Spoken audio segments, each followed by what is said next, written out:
The new head of the UN's food agency wants a greater commitment from governments to tackle world hunger. Can Jose Graziano da Silva make a difference? And can he convince the world's rich countries to get on board? This is Inside Story.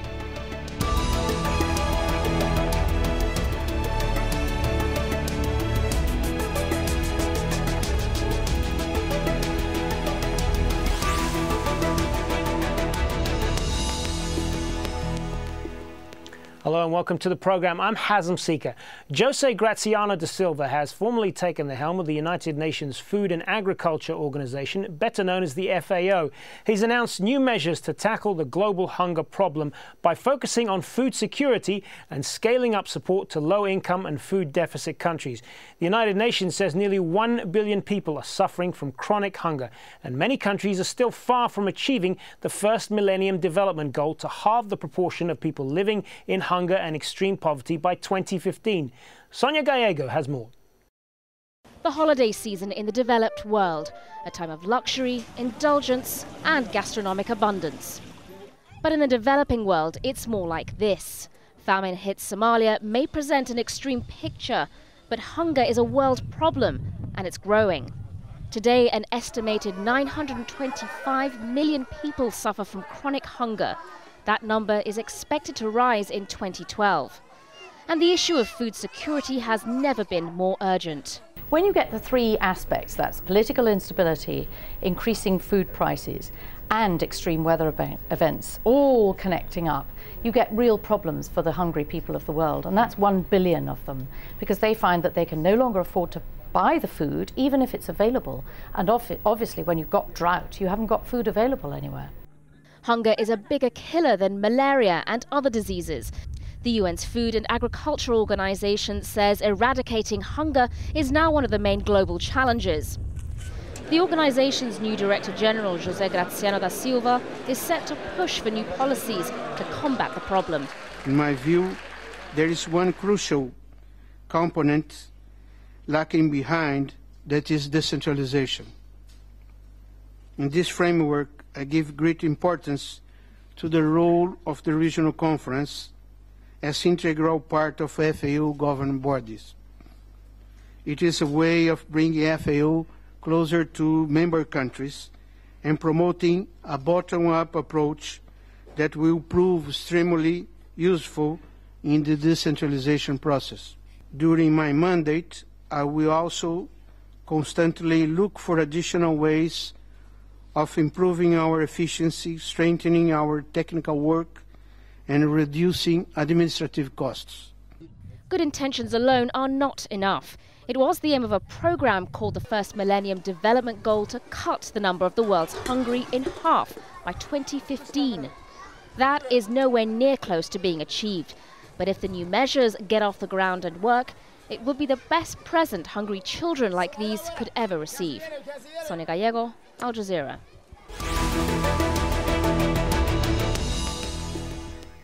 Well, there are 7 billion people in the world with an estimated 925 million hungry.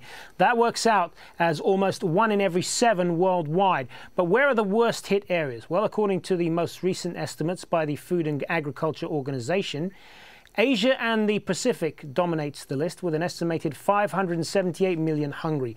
Most of them are in Bangladesh, China, India, Indonesia and Pakistan. Sub-Saharan Africa comes in second with around 239 million in the Democratic Republic of Congo, Somalia, Ethiopia and Eritrea among the worst hit.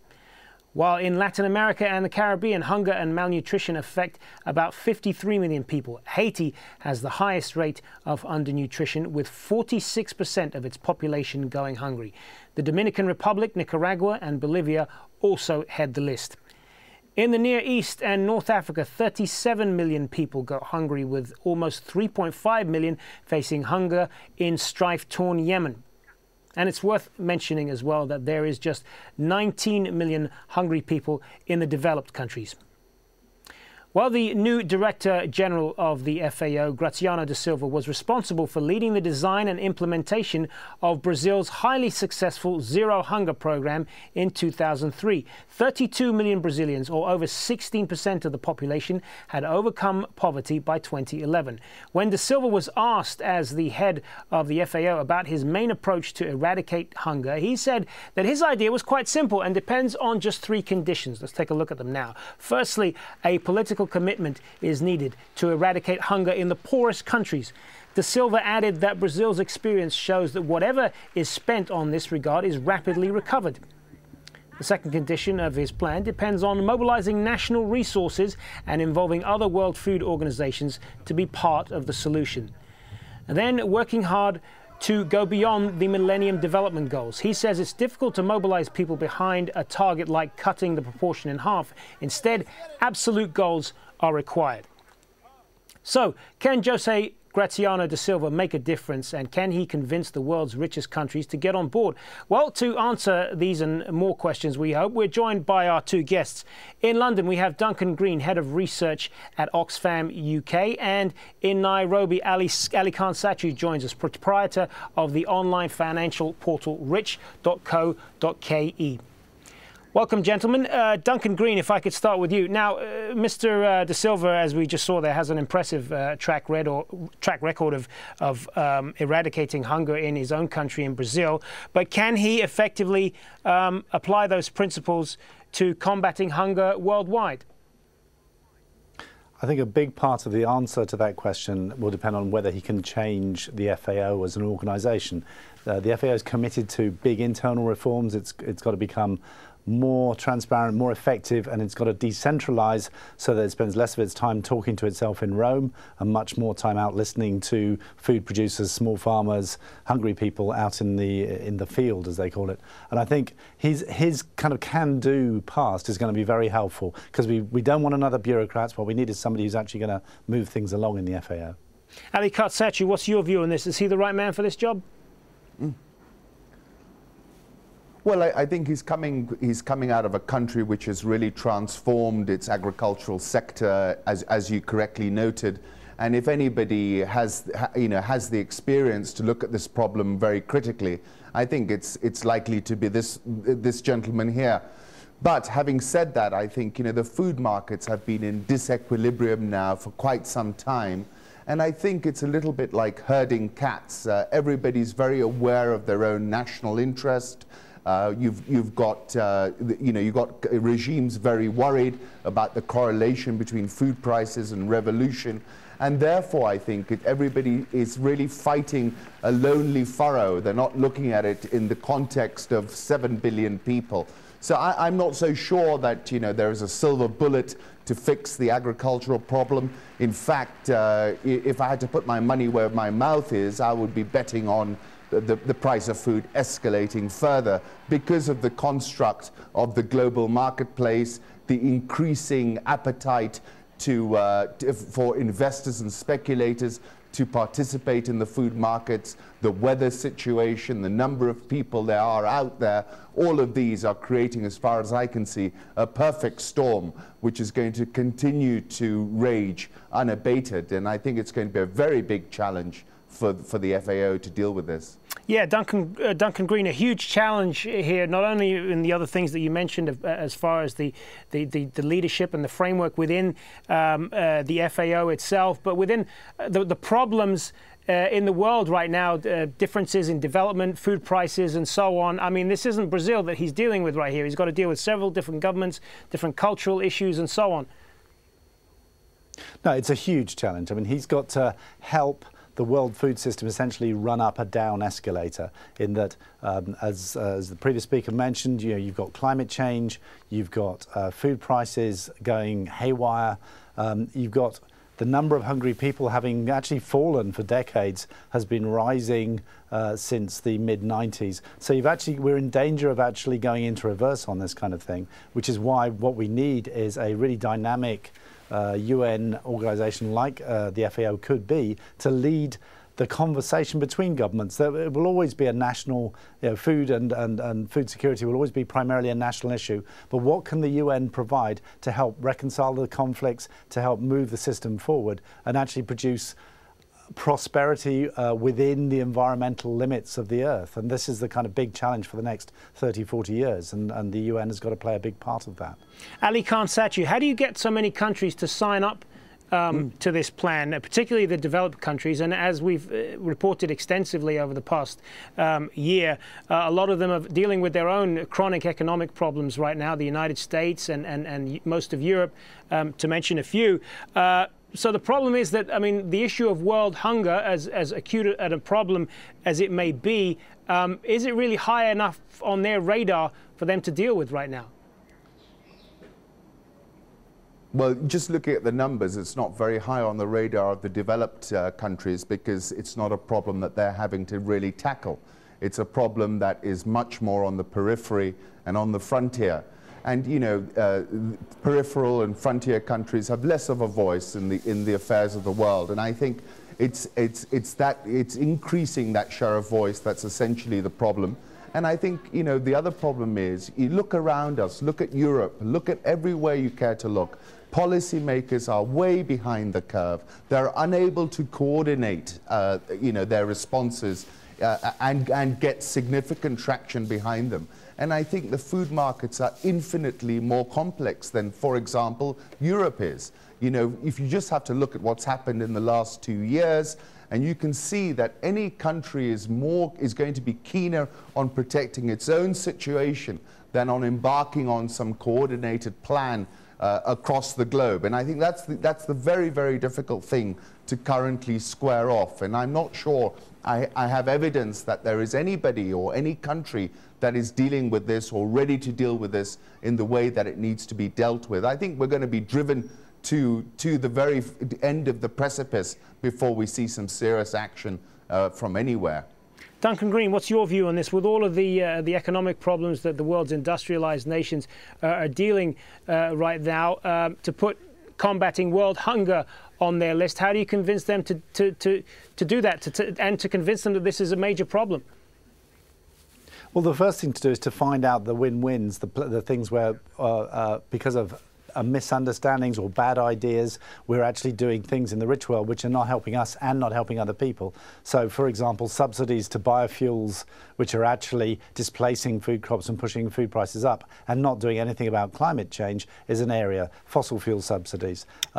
Changing ideas which have actually been proved wrong but have yet to actually get through to people's heads about things like small farmers can actually be very efficient producers, and if small farmers are producing food, they're also the poor, and so the income is then going to the people who you're trying to help. So getting away from the idea that big is always beautiful and looking for a more sensible balance between big agriculture and small farm agriculture. So there's things, it's not always about one country has to give up something so that another country can benefit, although that does sometimes happen. It's also looking for those areas where actually people are just doing dumb things at the moment, and an organisation with authority and experience and credibility like the FAO should be able to help lead that discussion. Well, there are other creative ideas being suggested to combat hunger, including greater empowerment of women in sub-Saharan Africa, for example, which makes up at least 75% of agricultural workers, and they provide 60 to 80% of the labour to produce food for consumption and sale. The other possible idea is food education. An estimated 33% of African children face hunger and malnutrition, which could affect some 42 million children by 2025. School nutrition programs help to educate the next generation and increase food security.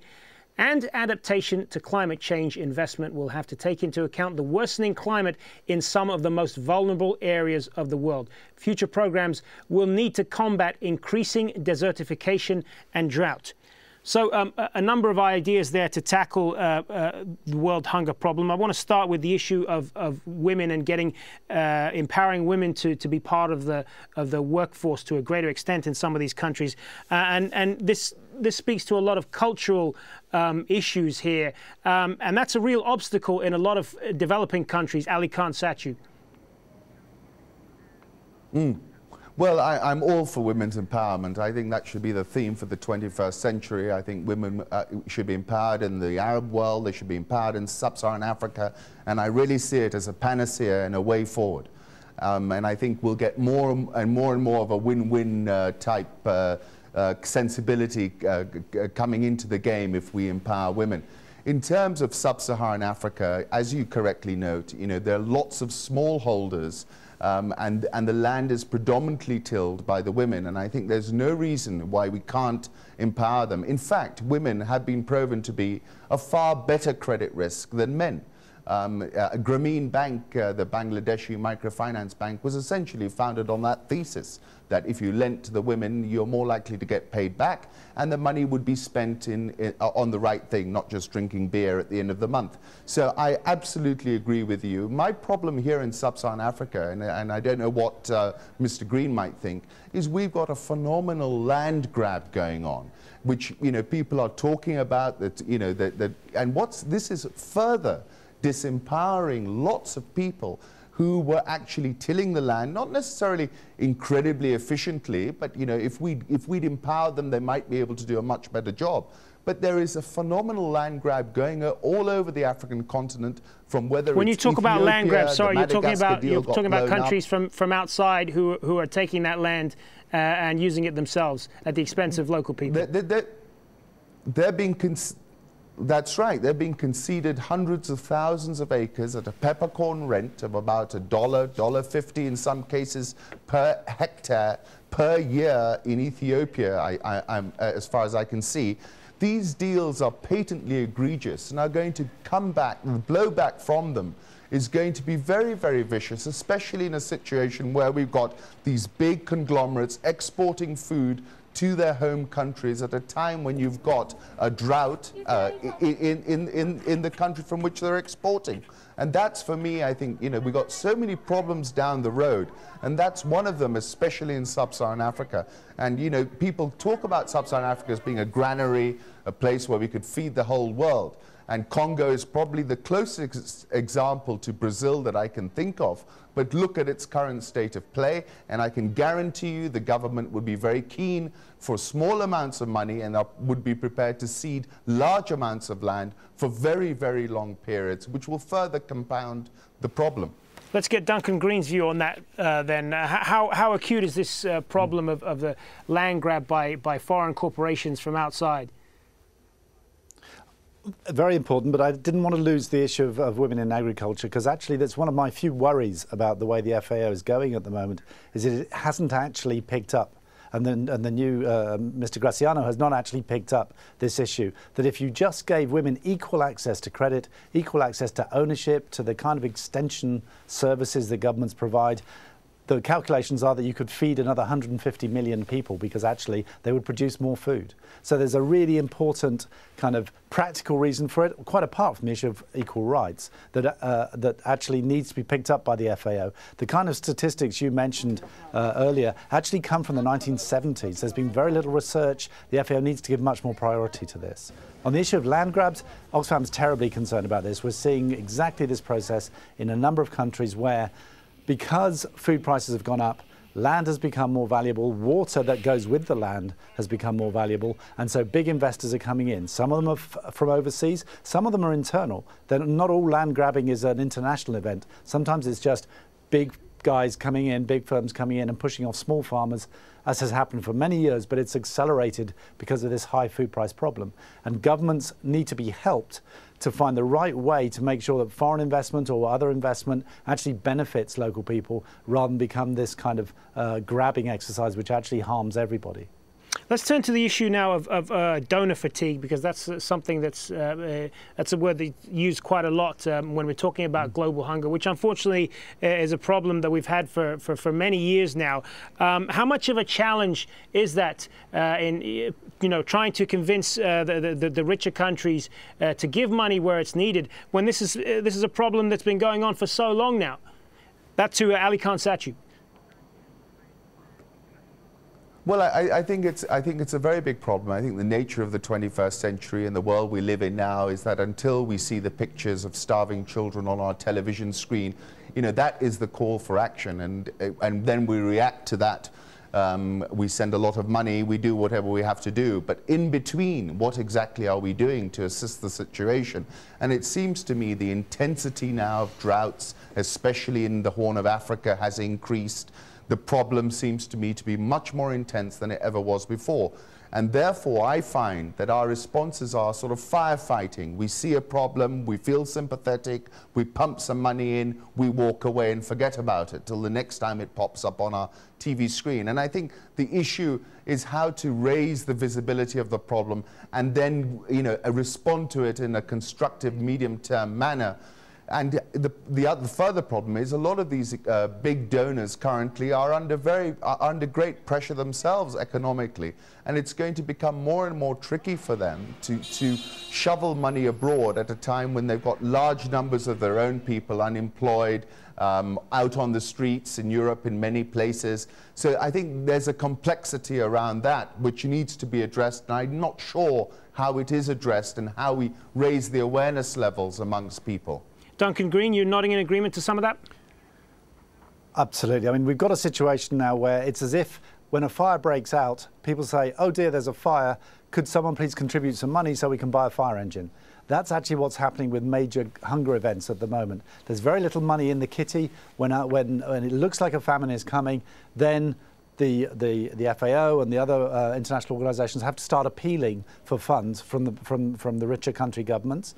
And as Aly-Khan says, that money doesn't arrive until you actually see the starving children on television very often, because governments are reluctant to put up the money.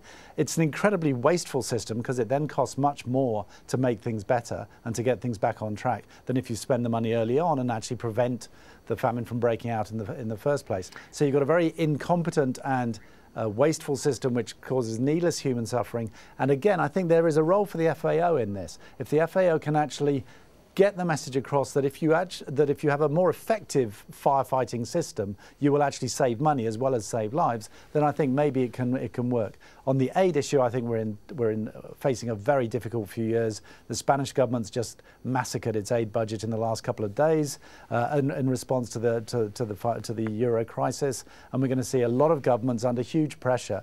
The British government, interestingly, has promised to stick with its promises to increase aid despite the austerity programme here, but that is quite an exceptional position. So I think it's going to be very important to minimise the cuts in aid and to make sure the aid is used as well as possible. Aly-Khan, Satchu, isn't this also connected with the issue of dependency culture and a lack of sustainability? And the part of the problem here is getting a lot of these countries to become self-sufficient and grow out of this constant cycle of aid. It's a very fair point, and I think, you know, you've got whole bureaucracies in many of these countries which are optimized to wait for this very moment when the famine is announced and the money flows into the state's coffers, and it's practically a stimulus of its own. So I mean, absolutely, I agree. There is this very dependent culture. There is this culture which seeks and waits for these moments, you know, like the Bob Geldof appeal and like the recent appeal in the Horn of Africa. And if you look at the amount of money that actually gets to the end user, the recipient, you know, that requires it, it's a very inefficient system, I'm afraid. And I agree completely. We've got to look at how we, you know, we recalibrate that architecture and look at it very, very hard. And the final point, if I might just throw this out to you, is we've got food markets which are essentially in disequilibrium, which is extremely attractive to speculators, because we're seeing speculators prepared to look at the food markets just like an alternative asset class like gold or anything else. And what this has meant is that they are able to hold a percentage of global inventory. They're holding much more than they've ever done before. And by holding those positions, they are putting further stress on food prices, in particular when we have these big moves, you know, like the wheat price last year when the Russian fires kicked in and created the bread riots as far as Maputo in Mozambique. So I think one's also got to look at that as well. And on that, we are going to have to leave it, but good to get your thoughts. Duncan Green and Aly-Khan, Satchu, many thanks for your time. And that's it from all of us. Thanks for watching. And if you want to send us your views on this or any other topic, insidestory@aljazeera.net is the email address to send them to. Latest news is up next. Bye for now.